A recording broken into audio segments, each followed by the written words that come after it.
quand on a pris du poids, la première chose à faire, c'est de se dire, est-ce que par hasard je ne suis pas quelqu'un de trop sédentaire ou est-ce que je ne suis pas quelqu'un qui mange mal?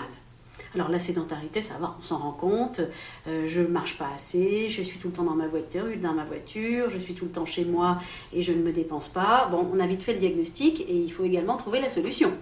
Trouver les moyens de marcher plus, d'utiliser moins souvent sa voiture et de se lancer un peu dans une politique un peu plus sportive. Bon. Maintenant, comportement alimentaire. Est-ce que je mange bien? Est-ce que je prends un bon petit déjeuner le matin? Est-ce que je ne grignote pas dans la matinée? Est-ce que je ne fais pas des déjeuners qui sont un peu n'importe quoi, sous trop gras, trop sucré, trop calorique, ou voire à l'inverse, au contraire escamoté, avec juste un petit sandwich qui me pousse finalement dans l'après-midi à grignoter? Et est-ce que le soir, pour compenser finalement une journée qui s'est mal passée sur le plan de l'équilibre alimentaire, je ne compense pas avec des repas qui sont au contraire trop abondants, puisqu'au contraire le soir il faut manger plus léger. Bon. Donc finalement, c'est très bien de s'interroger d'abord soi-même sur ses propres comportements pour se rendre compte de ses erreurs en termes de fréquence de repas, en termes de ce qu'on mange durant ces repas et de ses comportements. Parce qu'il faut bien savoir aussi que souvent, quand on grignote ou qu'on a des compulsions, c'est peut-être aussi parce qu'on est perturbé sur le plan psychologique. On peut être stressé, on peut être anxieux, et on a besoin de se rassurer, de se conforter, en grignotant, vous voyez. Donc, finalement, les causes sont multiples, mais je crois qu'au départ, il est important de s'interroger et de s'analyser pour se situer par rapport à une vie qui est plus saine, plus étendue et plus équilibrée, afin de trouver ce qui ne va pas et la solution à y apporter.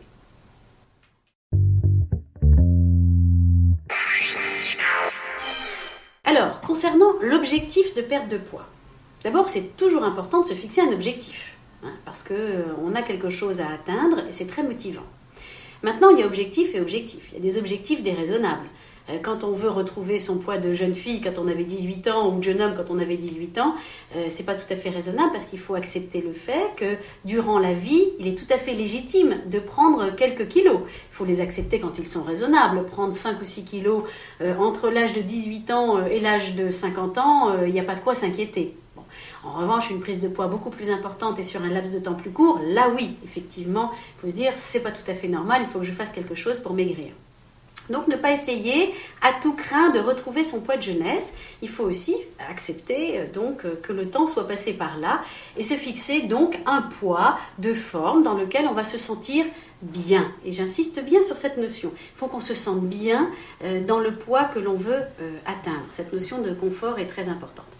Ensuite, au niveau de la perte de poids en elle-même, je crois qu'il est tout à fait déraisonnable de se dire « Allez, je vais perdre 10 kilos en 15 jours parce que je suis faite comme ça, et puis au moins, hop, j'en bave pendant 2 semaines, et puis après, c'est fait, c'est fait. » Non, ça, c'est certainement pas comme ça qu'il faut faire, parce que quand on maigrit beaucoup trop vite, on perd du muscle, on se carence, on reprend forcément du poids par la suite, et quand on reprend du poids, c'est de la graisse, c'est pas du muscle.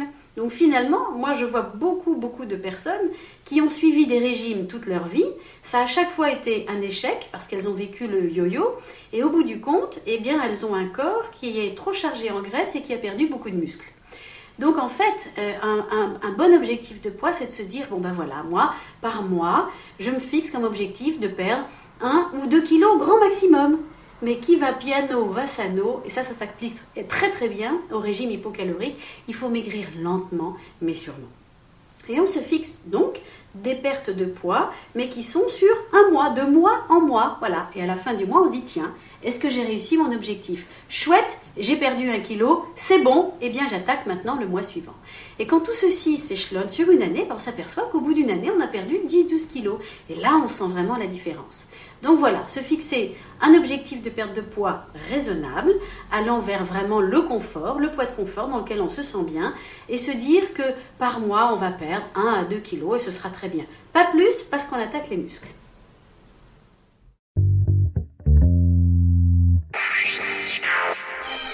Alors déjà, pour perdre quelques kilos superflus, il faut respecter un minimum de choses. D'abord, il ne faut pas sauter de repas. Ensuite, il faut manger un peu de tout en contrôlant malgré tout les apports de sucre et de graisse. Alors, ceci étant dit, il faut donc commencer la journée par un bon petit déjeuner, parce que sinon on a faim et on grignote dans la matinée. Et un bon petit déjeuner, ce sera un petit peu de pain ou des biscottes ou des céréales avec un fruit et un produit laitier qui sera du lait ou un yaourt. On fait attention au gras et on fait attention au sucre. Dans la matinée, on n'a pas besoin de grignoter si on a pris un bon petit déjeuner. Ensuite, au déjeuner, ça c'est le repas phare de la journée. C'est lui qui doit représenter à peu près la moitié des calories de la journée. Donc le plat principal, il est très important à respecter, autour de la viande, du poisson, des œufs, avec peu de sauce évidemment, puisqu'il faut contrôler ses apports de matières grasses. Et puis on y associera des légumes, voire même un petit peu de féculents. Tout dépend finalement de l'apport calorique du régime. Bon. Une entrée de crudité éventuellement, pourquoi pas, ou une salade verte en accompagnement, tout dépend de ce qu'on veut. Et puis ensuite au dessert, eh bien, un laitage qui peut être un yaourt, et puis un fruit frais. Voilà. Ça c'est un bon repas. Avec ça, on n'a pas faim l'après-midi et on n'est pas exposé au risque de grignotage. Malgré tout, si on a une petite faim, on peut très bien prendre un fruit, pourquoi pas. Ou un laitage, un yaourt, pourquoi pas. Ou une barre riche en protéines, qui a un petit côté rassasiant, très efficace et contrôlé aussi en calories. Et puis le soir arrive, là on a bien mangé tout au long de la journée, on s'est fait plaisir, et le soir donc on n'est pas affamé. Donc on va faire un repas qui sera équilibré, avec éventuellement de la viande, du poisson, des œufs, rebelote donc, avec des légumes, un petit peu de féculents, et puis un laitage et un fruit. Voilà, ça ce sont vraiment les bases même d'une alimentation saine et équilibrée. Et quand on est dans une logique de régime, on respecte ça à minima. Quand on veut contrôler et arriver à 1500 calories par jour au lieu de 1800, 2000 ou 2500 calories par jour, comme peuvent en avoir besoin une femme, respectivement une femme ou un homme, eh bien, quand on veut prescrire un régime à 1500 calories, on va contrôler donc le sucre, on va contrôler les matières grasses, donc avec très peu de sauce et surtout pas de produits de grignotage, qui apportent des calories inutiles, et puis on va prescrire un petit peu de féculents. Et puis quand on baisse à 1200 calories, on va donner encore un petit peu moins de féculents, on va être encore un petit peu plus drastique sur le sucre et les matières grasses. Voilà comment on joue finalement sur les apports caloriques des différents régimes, tout en maintenant, et j'insiste bien là-dessus, le principe de ne pas sauter de repas et de faire des repas suffisants et de façon à ce qu'ils soient copieux pour surtout ne pas déclencher la faim entre les repas, ce qui provoque le mécanisme de grignotage qui est vraiment la première cause d'échec des régimes.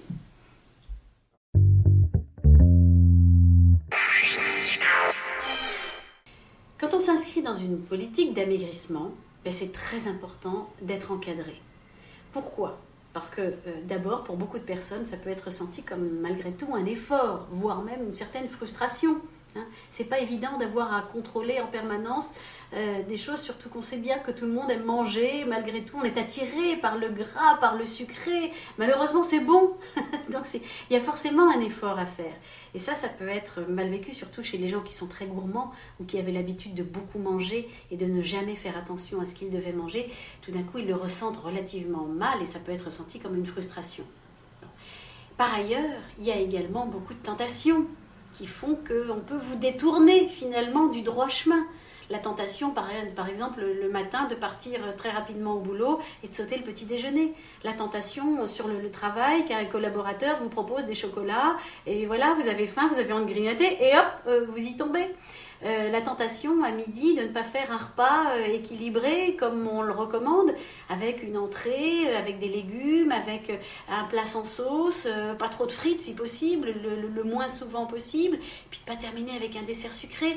Et ça, parfois on peut être amené à aller au restaurant parce qu'on est invité, que ce soit dans le boulot ou par les amis, ou au contraire on n'a pas le temps parce que une réunion professionnelle, on n'a pas le temps de faire un repas complet, donc on va aller à la boulangerie pour aller prendre un sandwich, et patatras, on a du mal à suivre son régime. Et moralité, l'après-midi, on a faim et on va prendre un gâteau et ce qu'il ne faut pas. Et puis le soir, si on a mal suivi les conseils, et puis le conjoint, quand il rentre de son travail, lui, il a faim. Donc finalement, ça va être un bon repas copieux, surtout pour le conjoint. Et puis nous, on suit son régime, puis on a du mal à le suivre parce qu'on est bien tenté par tout ça. Donc les tentations, elles sont multiples et c'est vrai qu'il faut être conscient que ça demande beaucoup de volonté. C'est un fait, de volonté et d'objectifs de poids qui doivent entretenir cette motivation. Et c'est pour ça que c'est important d'être suivi et encadré par un professionnel de santé. Que ce soit une diététicienne ou son médecin traitant. Mais souvent la diététicienne, parce que là, c'est une vraie vraie professionnelle de santé. Elle connaît bien la pratique des régimes, elle connaît bien les problématiques des gens et elle est là pour vous conseiller, vous demander comment ça s'est passé. Donc ce rendez-vous, il est très important parce qu'il est là pour témoigner de ce qu'on a vécu, des efforts qu'on a fournis, des problèmes qu'on a rencontrés. Et elle est là finalement, surtout pas pour vous culpabiliser, mais vous dire, bon, ça c'est bien ce que vous avez fait, ça par contre j'ai rencontré des problèmes, mais on va vous aider, voilà ce qu'il faudrait plutôt faire, etc. Donc ce point, ce rendez-vous, il est très important. Il peut être une fois par semaine, il peut être tous les 15 jours, il peut être toutes les 3 semaines. Eh bien, on fait comme on peut, mais en tout cas, ce point de suivi et cette rencontre avec les professionnels de santé, il est majeur dans la réussite et dans le suivi sur le long terme, finalement, de ces conseils nutritionnels.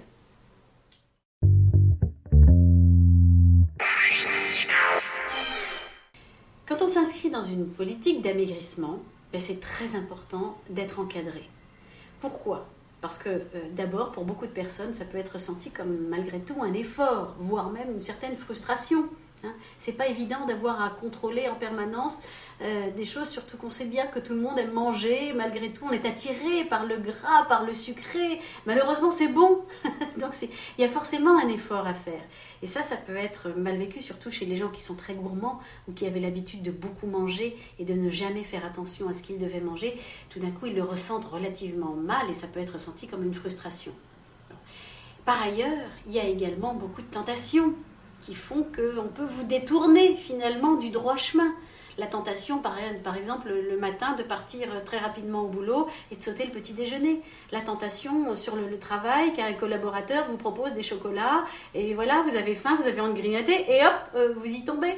La tentation à midi de ne pas faire un repas équilibré comme on le recommande, avec une entrée, avec des légumes, avec un plat sans sauce, pas trop de frites si possible, le moins souvent possible, puis de pas terminer avec un dessert sucré. Et ça, parfois on peut être amené à aller au restaurant parce qu'on est invité, que ce soit dans le boulot ou par les amis, ou au contraire on n'a pas le temps parce que voilà, hop, une réunion professionnelle, on n'a pas le temps de faire un repas complet, donc on va aller à la boulangerie pour aller prendre un sandwich, et patatras, on a du mal à suivre son régime. Et moralité, l'après-midi, on a faim et on va prendre un gâteau et ce qu'il ne faut pas. Et puis le soir, si on a mal suivi les conseils, et bien voilà. Et puis le conjoint, quand il rentre de son travail, lui, il a faim.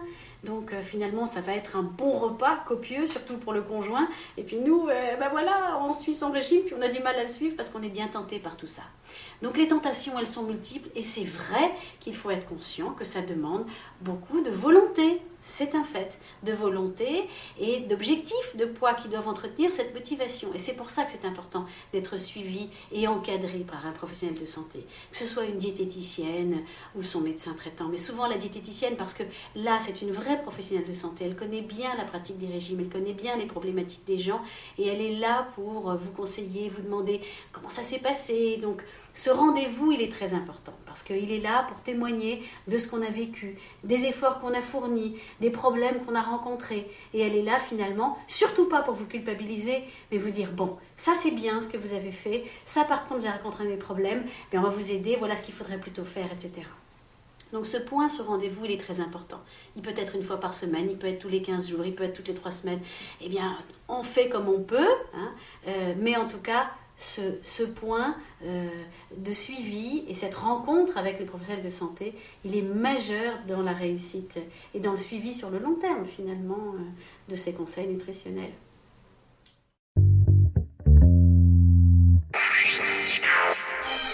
Quand une personne n'arrive pas à perdre du poids, alors les causes sont multiples, elles sont multiples. Il peut y avoir plein de raisons à ça. En fait, ça peut être parce qu'elle a un régime qui ne lui convient pas. Un régime qui peut être trop sévère, par exemple, et qu'elle n'arrive pas à suivre. Et donc d'elle-même, elle va s'en échapper en grignotant ou en mangeant des choses qui ne sont pas autorisées parce qu'elle a faim. Voilà, c'est tout à fait légitime, on ne peut pas le lui reprocher. C'est la prescription du régime qui n'a pas été bonne. Ou alors, le régime est au contraire trop laxiste. Et par rapport à ses propres besoins énergétiques, finalement, le régime lui apporte ce dont elle a besoin sans faire une restriction calorique et donc elle ne maigrit pas. Ou alors, elle n'est pas capable d'assumer la restriction calorique. Et donc, très vite, au bout de 2-3 jours, elle arrête et d'elle-même, elle va aller vers des comportements qu'il ne faut pas.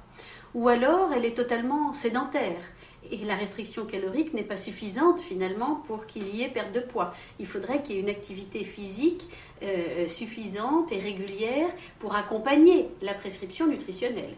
Ou alors, il peut y avoir aussi un problème médical qui fait que la thyroïde ne fonctionne pas suffisamment bien et le régime, ce n'était pas la bonne réponse finalement à ça.